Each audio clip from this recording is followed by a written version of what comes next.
siapkan segala sesuatu yang harus disiapkan untuk terjadinya diskusi nasab antara saya dan Rabita Alawiyah dengan syarat. Assalamualaikum warahmatullahi wabarakatuh. Alhamdulillahirrabbilalamin. Assalatu wassalamu ala nabiyyina Muhammadin wa ala alihi wa sahbihi ajma'in, amma ba'du. Teman-teman yang berkenan Allah subhanahu wa ta'ala, kita bertemu kembali di channel Cahaya Hidayah. Nah teman-teman, jadi di video kali ini saya akan membagikan video yaitu tentang terkait video dari yaitu Kiai Imaduddin Al-Bantani, yang dimana Kiai Imaduddin Al-Bantani itu akan mengadakan debat dengan Rabita Alawiyah. Jadi Kiai Imaduddin Al-Bantani ini mengatakan bahwasanya beliau akan mengadakan debat yaitu dengan Rabita Alawiyah. Oke teman-teman, kita langsung saja mari kita simak yaitu video dari Kiai Imaduddin Al-Bantani. Kalau ada yang lain, jangan lagi bikin framing-framing ini nggak mau diskusi. Universitas mana yang mau menjadi tuan rumah untuk diskusi nasab saya dengan Rabita Alawiyah? Tepuk tangan.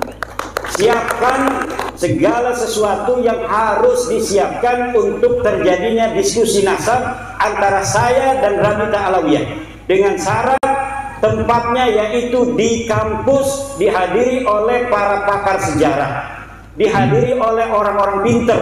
Nggak usah ada pendukung saya, nggak usah ada pendukung Mbak Lawi. Ya betul. Hanya orang-orang pinter, doktor, profesor. Silakan di situ Pak Lawi, siapa yang mau jadikan wakil, mau 1, 2, 3, 20, silakan, saya sendirian.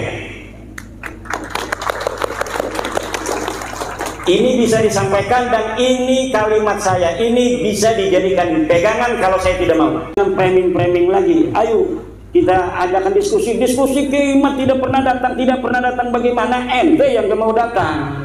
Cuma ente bikin framing, aneh gak mau datang, begitu yang bener. Itu di Banten, yang di Banten ya aneh itu dapat screenshot dari panitia nih, dari Rabita Alawiyah sudah mengatakan aneh nggak mau datang dan aneh nggak mau utus wakil, diberikan kepada saya. Ya udah, kalau nggak mau datang, nggak ngutus wakil, saya nggak mau datang. Karena di sana gimana, kita ini katanya kan udah nyari dana, banyak orang yang udah ngasih duit. Kiai, kalau misalnya ini tidak terjadi kita malu, kata panitia. Ya udah, kita bikin aja tuh apa namanya humor-humoran wakil-wakil kita yang hadir di sana itu tidak mewakili Pak Alwi. Hanif Alatas itu mewakili diri sendiri dan dia menyatakan itu di dalam debat itu bahwa kami tidak mewakili Rabita. Kenapa mereka tidak berani mewakili Rabita? Karena kalau mewakili Rabita, kalau kalah nanti udah beres tuh urusan. Kemarin juga itu di Rabita Alawiyah mengadakan acara diskusi, katanya saya diundang gak mau datang. Kenapa itu saya gak mau datang? Tanggal 7 September, karena sebenarnya mereka diundang dulu oleh kita, bukan oleh kita, oleh Universitas Wali Songo tanggal 10 September. Saya diundang oleh Universitas Wali Songo tanggal 10 September dari perwakilan Rabita Alawiyah diundang. Kemudian tiba-tiba kok mereka mau mengadakan dulu tanggal 7-nya sengaja. Kenapa? Kalau saya nggak datang nanti bikin framing alasan. Ya kata saya, kalau tanggal 10 kita mau diskusi, di situ aja kita tuntasin. Ngapain saya harus diskusi sebelumnya di Rabita Alawiyah? Kan simpel. Tapi mereka bikin framing. Dan mukibin-mukibinnya seneng banget itu dikibulin kan? Iya. Dengan framing-framing itu. Husnudzon itu tidak bisa lagi kita jadikan sebagai sebuah dalil ketika sesuatu itu sudah jelas salah. La ibrata bidzannil bayyini khata'uhu. Tidak dihitung dzon yang sudah jelas salahnya. Jadi dzon itu boleh dijadikan sebagai sandaran ketika sesuatu itu masih 50-50, maka kita menggunakan husnudzon. Tetapi kalau sesuatu itu sudah jelas salah, maka tidak boleh lagi husnudzon. Itu di dalam usul fikih juga begitu. La ibrata bidzannil bayyini khata'uhu. Tidak boleh kita tetap husnudzon terhadap sesuatu yang jelas sudah salahnya. Kemudian, adakah pidana?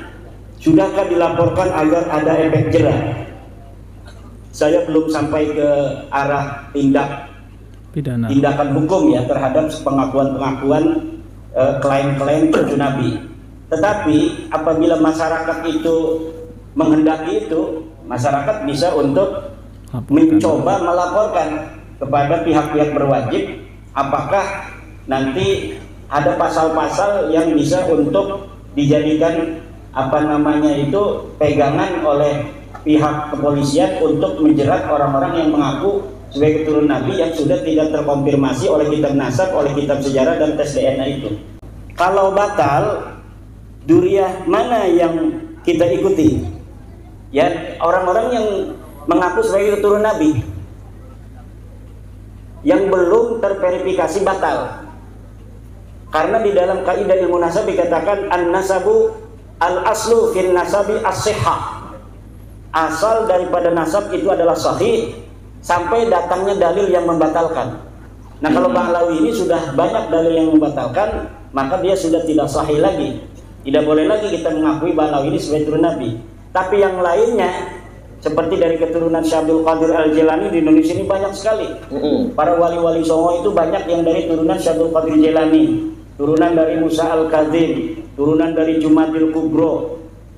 Selagi mereka itu mengaku sebagai keturunan Sunan Gunung Jati misalnya, kemudian belum ada penelitian orang-orang yang membatalkan nasabnya, fal aslu fin nasabi as-sihhah, maka asal dari nasab itu adalah sahih sampai datang dalil yang membatalkannya. Bahkan itu ada penyanyi salawat Sayyid Zulfikar Basyaiban. Ya, Basyaiban itu bukan turunan Wali Songo garis lurusnya.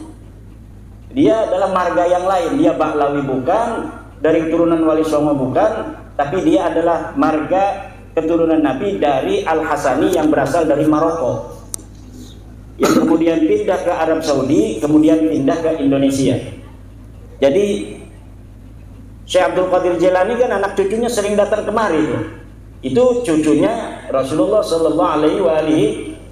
Cucu-cucu Wali Songo yang terverifikasi sampai mempunyai silsilah yang sahih kepada Wali Songo, ya berarti dia adalah cucu daripada Rasulullah. Sampai datang orang-orang yang meneliti tentang nasab itu secara ilmiah seperti kita meneliti nasab Ba'lawi secara ilmiah seperti ini.